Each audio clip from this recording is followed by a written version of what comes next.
Эфирда Шаянтова үз эшен дәвам итә. Бүген бездә кунакта Бала Сити балалар бакчасы җитәкчесе Альбина Насырова. Телләрне кечкенәдән үк өйрәнергә иртә түгелме? Ни хәтле иртәрәк бала әлеге телне өйрәнә икән, шул хәтле ул телне яхшырак үзләштерәчәк. Һәм безнең балалар бакчасында яшь ярымнан алып без балаларны кабул итәбез. Һәм менә яшь ярым 2 яшьтән алып балалар шушы телдә сөйләшергә өйрәнә башлыйлар. Телне өйрәнгәндә бар махсус кагыйдәләр.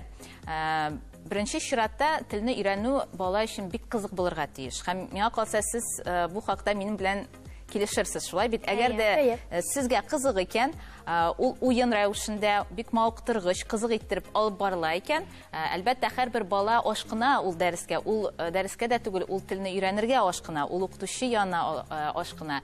Шуңа күрә иң мөһиме телне өйрәткәндә ул бик кызык булырга тиеш балага. Икенче кагыйдә бар, ул да булса бер укытучы, бер тел. Бар, мәсәлән, безнең Мискарын дигән укытучы, ул Америкадан килде. Ул рус телендә, татар телендә белми, балалар белән бары тик инглизчә генә сөйләшә. Балалар аңлый.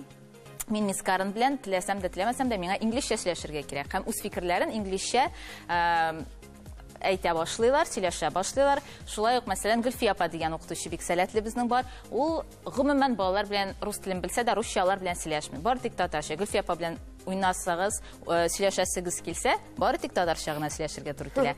Шулай итеп, бик күңелле һәм бик сәләтле укытучылар белән шушындый мөхитне тудырырга тырышабыз. Шуңа күрә безнең балалар бик яратып кабул итәләр, бик яратып әлеге телләрне өйрәнәләр.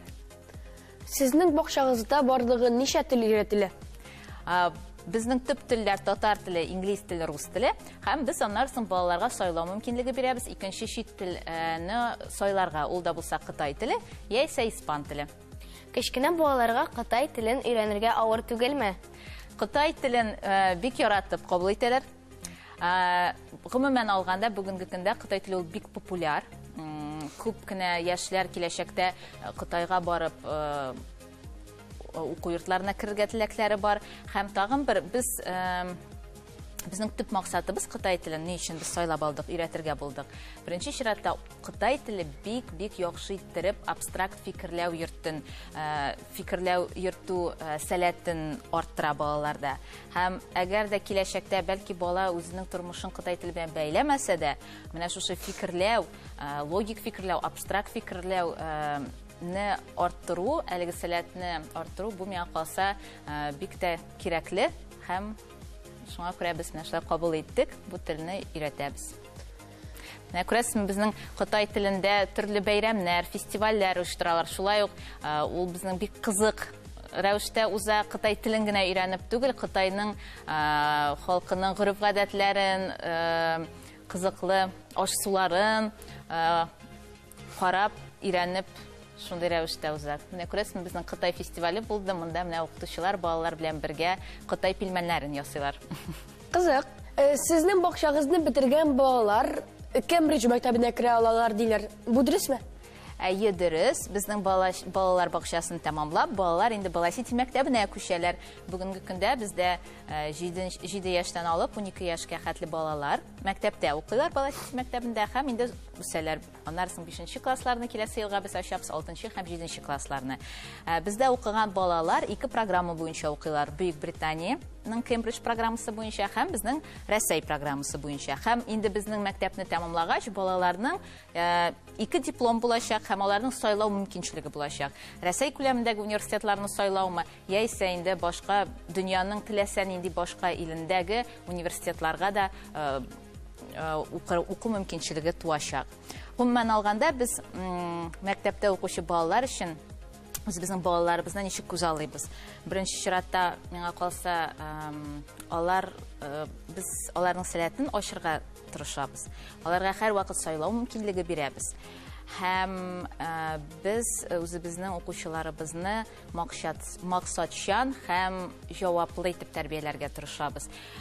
Чөнки миңа калса, кечкенә яшьтән алып балаларга максатны куеп, максатка ирешү сыйфатын тәрбияләргә кирәктер дип уйлыйм. Сез минем белән бу хакта килешәсезме, юкмы икән?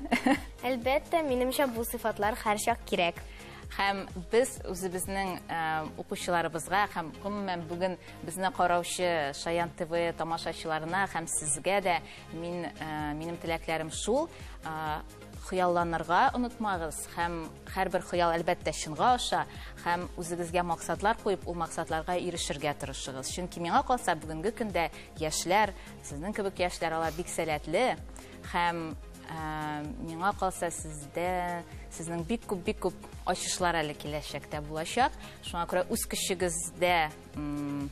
көчегезне тыйгыз, булдырам дип хыялланыгыз һәм ул максатларга ирешегез. Менә мин үзем белән бүген шундый күргәнсездер, җир шары макетын алып килдем. Күрәсез, ул үзе кечкенә генә һәм ул шарны караганда, күрәсез, дөнья ул бик кечкенә, илләр бер-берсе белән якын, шулай бит? Әйе. Һәм менә шушы глобуска караганда, чыннан да күрәсең, бүгенге көндә дөнья ул чиксез. Һәм менә телләр белү, ул бүгенге көндә бик җиңел, аңлыйсыз бит инде. Интернет ашамы, өйдә утырып, Казанда утырып, сез үзегезгә дусларны Америкада, Англиядә, Кытайда, төрле илләрдә таба аласыз. Һәм менә бу хакта онытмагыз, телләр ул чыннан да зур байлык, һәм әгәр дә сез ул телләрне белсәгез, сез бүтән дөнья күләмендә сезнең дусларыгыз булачак һәм инде күп тапкырлар күбрәк информация булачак. Рус телендә генә түгел, башка телләрдә дә сез информация тапшагыз. Соңа күрә бу хакта онытмагыз, аралашыгыз һәм телләр өйрәнегез. Рәхмәт. Рәхмәт.